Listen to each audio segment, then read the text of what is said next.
ఇప్పుడు లోకేష్ని పవన్ కళ్యాణ్ని జగన్ కూర్చోబెట్టి మీరు ఇంటర్వ్యూ చేశారు అనుకోండి, అంటే సబ్జెక్ట్ వైజ్గా, అంటే పొడవటాలు లేకపోతే వాటిట్టా ఇట్టా అని కాకుండా సబ్జెక్ట్ వైజ్గా, అంటే ఇక్కడ ఈ రోడ్లు ఎట్లా వేయాలి, రోడ్లు ఎట్లా వేయాలి, పరిపాలన ఎట్లా చేయాలి, ఈ కాలువలు ఏంటి, వ్యవస్థ గురించి ఎవరు మాట్లాడతారో మాట్లాడితే తెలిసిపోతుంది.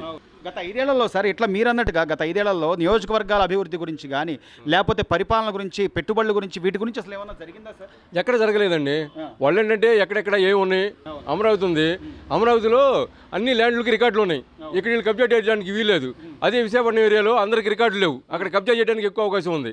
అందుకని ఇక్కడి నుంచి అక్కడ మారిస్తే వాళ్ళకి పరిపాలన చేస్తే అక్కడ కబ్జాలు చేయడానికి ఎక్కువ అవకాశం ఉంది, ఇక్కడ అవకాశం లేదు. ఇక్కడ నుంచి తాత ముత్తాతల దగ్గర నుంచి రికార్డులు ఉన్నాయి, అక్కడ రికార్డులు లేవు భూములకి సరిగా, ఇక్కడ కబ్జా చేయడానికి ఎక్కువ అవకాశం ఉండదని రాజధాని అక్కడ మార్చాలని చూశారు. ఇంత విఘ్నత కలిగిన ఓటర్లు ఉన్నారు కాబట్టి ఈరోజు 11 సీట్లే జగన్మోహన్ రెడ్డి గారికి వచ్చింది. అవును, అంతే అంతే. మళ్ళీ నేను వస్తాను, మళ్ళీ నేను చేస్తాను, నేను పాదయాత్ర చేస్తాను అంటే ఎలా స్వాగతిస్తారు? అది కల్లోనా ఇలోనా జరిగేది అది.